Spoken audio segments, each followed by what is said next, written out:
이쯤 되면 정권의 비호를 받고 있는 것 아닌가 하는 의심이 듭니다.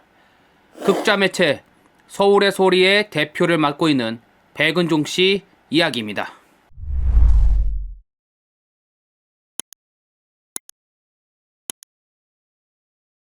자, 이런 기사가 나왔습니다, 여러분. 가 모욕이 아니야? 어디 있는지 모른다며 백은종 수사 중단한 경찰 이번에도. 자, 극좌 매체 서울의 소리의 백은종 대표는 이재명 정권의 숨은 실세인가? 하고 지금 의문을 제기를 하는 거죠. 이런 일이 있었다고 합니다. 지난해 7월 30일경이었다고 합니다. 서울 종로구 옛 일본 대사관 맞은편 그 평화의 소녀상 앞에서 이 평화의 소녀상을 철거해야 된다 하는 그런 요구를 하는 집회가 개최됐는데요. 이 집회는 그 요새 그 논란이 되고 있는 시민단체 화제가 되고 있죠. 위안부법 폐지 국민행동이 개최를 했습니다.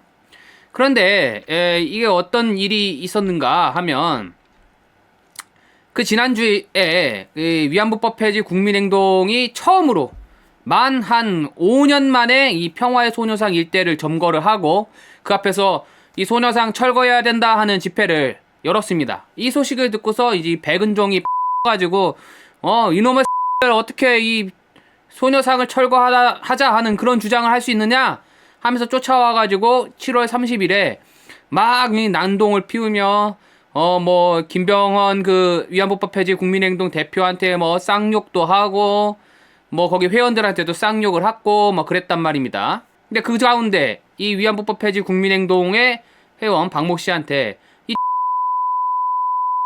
이런 식으로 모욕적인 언사를 한 거죠. 그래서 이 박 씨가 이 은종이를 고소했답니다. 모욕죄로. 그런데 최근 종로경찰서에서 결정을 했습니다. 피의사실. 자, 피의자는 2025년 7월 30일경 서울 종로구 위안부상 앞에서 고소인한테 이러면서 모욕을 했다. 그런데 불송치다. 불송치 이유가 뭐냐? 이 피해자와의 관계, 백은종과 박 씨와의 관계죠. 이 같은 표현이 나오게 된 경위, 그 당시 상황 등을 비춰볼 때 이 백은종이 이 박 씨한테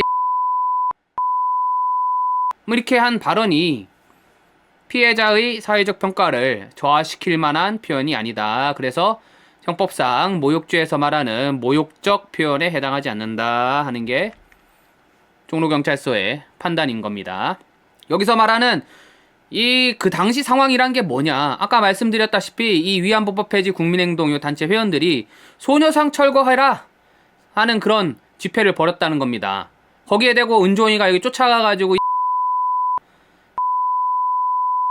표현을 했다는 거죠. 결국에는 경찰의 판단은 무슨 말이냐? 평화의 소녀상을 지키자 하는 게 도덕적으로 옳은 거고 이 사회가 요구하는 거다. 거기에 반대되는 활동, 예컨대 소녀상 없애자 이런 주장을 하는 사람 또는 그런 단체에 대해서는 또는 이런 식의 이제 표현을 해도 그게 모욕이 안 된다는 거예요. 여러분, 만약에 제가 백은종 상대로 이런 표현을 했다면 경찰은 저를 모욕죄로 처벌을 했을까요? 안 했을까요? 입장을 바꿔놓고 생각하면은 굉장히 편해요. 여러분들이 만약에 은종이를 거리에서 만났을 때 백은종이가 했던 이런 표현을 바로 백은종한테 했을 때 백은종이 모욕죄를 고소했다 했을 때 경찰에서 그걸 모욕이 아니라고 할까요? 여러분들의 상식적인 판단에 맡겨보겠습니다. 확신을 할 수 있나요? 확신을 할 수가 없는 거죠. 그런데 경찰이 이런 식의 판단을 했다. 그러니까 같은 지적을 하는 겁니다. 위안부법 폐지 국민행동 측은 결국 경찰이 말하고자 하는 바는 소녀상을 철거하는 운동을 하는 사람에게 이런 표현을 해도 철거 운동 자체가 잘못된 거기 때문에 그런 말 들어도 싸다는 취지라는 거죠. 바로 그런 거죠. 그래, 앞서서 뭐라고 또 지적을 하느냐? 모욕죄와 그 미신고 불법 집회 개최 혐의로 백 대표에 대해서 고소고발이 또 들어갔다 이거예요. 근데 경찰이 백은종의 소재지가 파악이 안 된다. 이렇게 하고 수사 중지 결정을 내렸다는 겁니다. 이게 무슨 얘기냐? 자, 이런 사건이 있었습니다. 여러분, 모욕 협박 혐의로 지금 고소를 당했어요. 은종이가. 근데 경찰이 소재지 파악이 안 된대요. 자, 이 같은 날 있었던 사건이에요. 이 은종이가 거기 이제 소녀상 앞에 모인 여러 사람들한테 욕을 하고 뭐 너를 죽이느니 뭐 어쩌느니 뭐 하면서 그런 협박을 했기 때문에 그 같은 내용으로 이제 은종이에 대해서 고소가 들어간 거죠. 근데 은종이가 요새 뭐 돈이 없는지 뭐가 없는지 경찰이 불러도 나가질 않나요? 전에는 뭐 잘 나가더니 아예 안 나갑니다. 은종이가 방송을 통해서 여러 번 얘기를 했죠. 나 경찰이 자꾸 소환 통보하는데 안 나갈 거야. 나 체포해 가라고 해. 체포해 가라고 했는지는 뭐 정확하게 모르지만 어쨌든 하여튼 자기는 안 나갔댔다고 이렇게 얘기를 했습니다. 그러자 그러면 보통 사람들은 어떨까요? 경찰 소환 조사에 응하지 않으면 어떨까요? 이진숙 전 방송통신위원회 위원장 그 국회 일정 때문에 일이 바빠가지고 영등포 경찰서의 소환 요구에 이제 제대로 응하지 못한 거 아니겠습니까?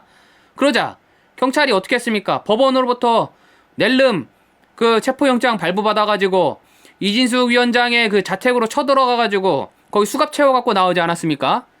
은종이는요? 은종이 어떻게 했느냐? 보세요. 지명 통보를 했답니다. 수사 중지를 했답니다. 수사 중지. 은종이 백은종이 소환 통보를 했는데 안 나와. 경찰서로 출두하질 않아. 근데 백은종이 어디 있는지 모르겠어. 그러니까 백은종에 대한 수사를 중지를 하고 나중에 지명 통보. 지명 통보라는 거는 이제 백은종이 경찰하고 조우를 했을 때 당신 이런 사건으로 수사를 받고 있으니까 뭐 그 자리에서 잡을 수 있다는 게 아닙니다. 나와주세요 하고서 다시 권고를 할 수 있다는 거예요. 지명 수배랑은 달라요. 지명 수배의 경우에는 경찰한테 잡히면 그대로 경찰서로 끌려가는 거예요. 하지만 지명 통보는요. 뭐 예를 들면 백은종이 음주운전을 했어. 뭐 그런 일은 아니지만 그런데 경찰의 검문에 걸렸어. 근데 이 사람이 백은종이야. 신원조회를 이제 떠떠떠떠 해보더니 당신 백은종 지금 지명 통보돼 있는 게 있네요. 종로경찰서에서 좀 보자고 하는데 나가주시죠? 하고서 집에 보낸다는 거예요. 지명 수배랑 그런 점에서 다른 거죠. 이 백은종이 어디 있는지 모른다. 수사에 응하지 않고 있는데 어디 있는지 모르니까 수사를 중지한다. 정말로 경찰이 백은종 어디 있는지 모를까요?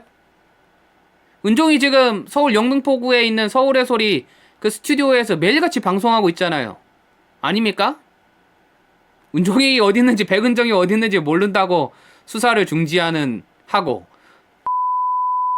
이렇게 욕을 해도 그 죄가 안 된다고 하고 보통 사람들이라면 이게 지금 일어나기 힘든 거죠. 또 백은종 관련해서 이런 일도 있었습니다.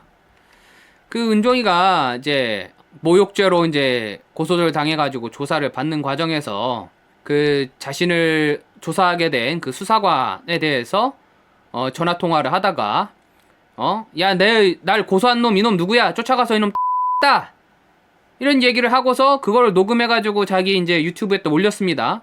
때려 죽이겠다 이거 뭡니까? 죽이겠다 협박죄 아니에요? 살해 협박 말 그대로. 그런데도 때려 죽이겠다고 하는 걸 공연히 자기 유튜브에 올렸는데 그것도 무죄가 나왔어요. 검찰이 최종적으로 상고를 포기해서 무죄가 확정이 됐습니다. 여러분들 어떻게 생각하십니까? 이게 우연일까요? 우연히 계속 반복된다면 이 보통 사람들에게서는 일어날 거라고 좀 기대하기 어려운 거 아니겠습니까? 보통 사람들이라면 내가 너 이러면은 바로 끌려가서 너 유죄야 이렇게 하지 않겠어요? 라고 해도 무죄 판결이 나오고 야 뭐 무슨 이렇게 욕을 해도 알아서 경찰이 그거 아니야 하면서 사건을 각하해주고 또 멀쩡히 지금 영등포구에서 매일같이 방송하고 있는데도 백은종이 대체 어디 있는지 모르겠다면서 이미 고소당한 사건을 수사를 중단하고 우연히 계속해서 반복이 된다면 그건 우연이라고 할 수 없겠죠. 백은종의 뒷배가 이재명 정권이 아닌지 상당히 의심스럽다 이렇게밖에 판단할 수 없는 그런 상황입니다.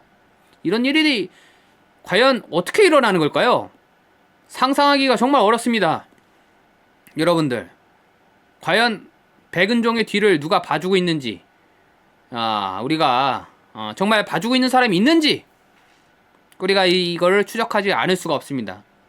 네, 하여튼 오늘 백은종에 관한 소식은 여기까지 전해드리고요. 이런 말도 안 되는 현상에 의문을 가지셨다면 또 분노를 느끼셨다면 저희 서울 미디어와 함께 이 진실을 끝까지 추적하는데 힘을 보태주시면 대단히 감사하겠습니다.